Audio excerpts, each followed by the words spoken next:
অন্ধ্রপ্রদেশ এবং তেলেঙ্গানায় হাজার হাজার মুরগি মরছে প্রতিদিন। সম্প্রতি মহারাষ্ট্র এবং ঝাড়খণ্ডেও ছড়িয়ে পড়েছে এই অজানা ভাইরাস। এ নিয়ে সতর্কতা জারি করেছে কেন্দ্র সরকার। স্বাভাবিকভাবেই চিন্তা বেড়েছে এই রাজ্যেও। অন্ধ্র এবং তেলেঙ্গানায় এই মুরগি মরার ঘটনায় ফের বার্ড ফ্লুর আশঙ্কা। গত কয়েকদিন ধরে অন্ধ্রপ্রদেশ এবং তেলেঙ্গানায় এই ভাইরাস ছড়িয়ে পড়েছে বলে সংবাদ মাধ্যম সূত্রে খবর। ব্যাপকভাবে ওই দুই রাজ্য থেকে মুরগি আমদানি কমেছে। কেন্দ্র সরকার এই ঘটনায় রাজ্যগুলিকে দ্রুত পদক্ষেপ নেওয়ার নির্দেশ দিয়েছে। জানা গেছে, কেন্দ্রের তরফ থেকে রাজ্য সরকারগুলিকে যে নির্দেশিকা পাঠানো হয়েছে তাতে মরা মুরগি বিক্রিতে সম্পূর্ণ নিষেধাজ্ঞা আরোপ করতে বলা হয়েছে। পাশাপাশি মুরগি মারা গেলে মাটিতে পুঁতে ফেলতে বলা হয়েছে এবং খামারগুলিকে বায়োসিকিউরিটি বিধি মেনে চলতে বলা হয়েছে। এমনকি রাজ্য সরকারের তরফেও আমদানি সংস্থাগুলিকে ওই দুই রাজ্য থেকে মুরগি ক্রয় করতে নিষেধ করা হয়েছে।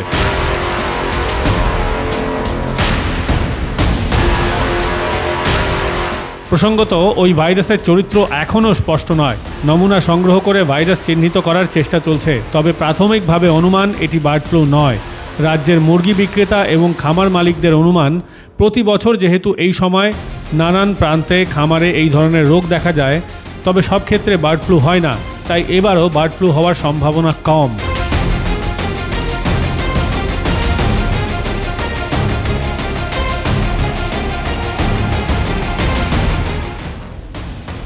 জানা গেছে, যেসব এলাকায় বার্ড ফ্লু ধরা পড়েছে সেগুলিকে কন্টেইনমেন্ট জোন হিসেবে ঘোষণা করেছে স্থানীয় প্রশাসন।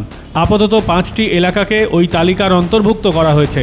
সংক্রমণ রুখতে ওই সব এলাকায় মুরগির মাংস বিক্রিতে সম্পূর্ণভাবে নিষেধাজ্ঞা আরোপ করা হয়েছে। এছাড়াও সংক্রমণ যাতে ভয়াবহ রূপ না নেয় সেই জন্য স্থানীয় প্রশাসনকে নজরদারি করতে বলা হয়েছে। এলাকাগুলিতে মুরগির মধ্যে কোনো ধরনের অস্বাভাবিকতা দেখা গেলে দ্রুত পদক্ষেপ নিতে বলা হয়েছে।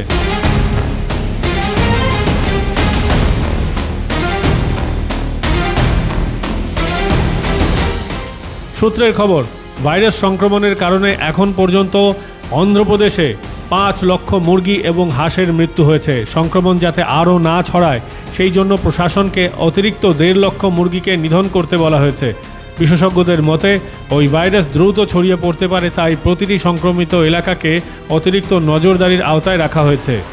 এই রাজ্যেও মালদহে 4 বছরের এক শিশুর শরীরে বার্ড ফ্লু ভাইরাস ধরা পড়েছে। পরীক্ষা করে দেখা গেছে H1N2 বার্ড ফ্লু ভাইরাসের সংক্রামক প্রজাতি ওই শিশুর শরীরে পাওয়া গেছে।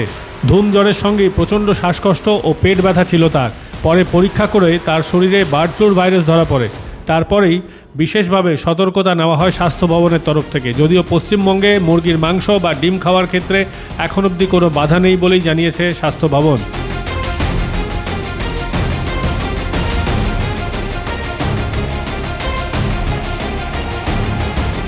চিকিৎসকরা জানাচ্ছেন, বার্ড ফ্লু মূলত পোলট্রিতে ছড়ালেও সংক্রমিত মুরগির ডিমে ভাইরাসের উপস্থিতি কম থাকে, কিন্তু ঝুঁকি এড়াতে উচ্চ তাপমাত্রায় ডিম এবং মাংসও রান্না করতে হবে। এই সময় হাফ বয়েল কিংবা পোচ খাওয়া থেকে বিরত থাকাই ভালো। কাঁচা মাংস এবং কাঁচা ডিম ধরার পর হাত ভালোভাবে ধুয়ে নিতে হবে। কাঁচা ডিমের গায়ে ভাইরাস লেগে থাকতে পারে, তাই তা ধরার পর ভালোভাবে হাত ধোয়া অত্যন্ত জরুরি। কমপক্ষে 20 সেকেন্ড ধরে সাবান দিয়ে হাত ধুয়ে ফেলতে হবে। এতে ভাইরাস বা ব্যাকটেরিয়া থেকে অনেকটাই রক্ষা পাওয়া যাবে। ব্যুরো রিপোর্ট, মাধ্যম।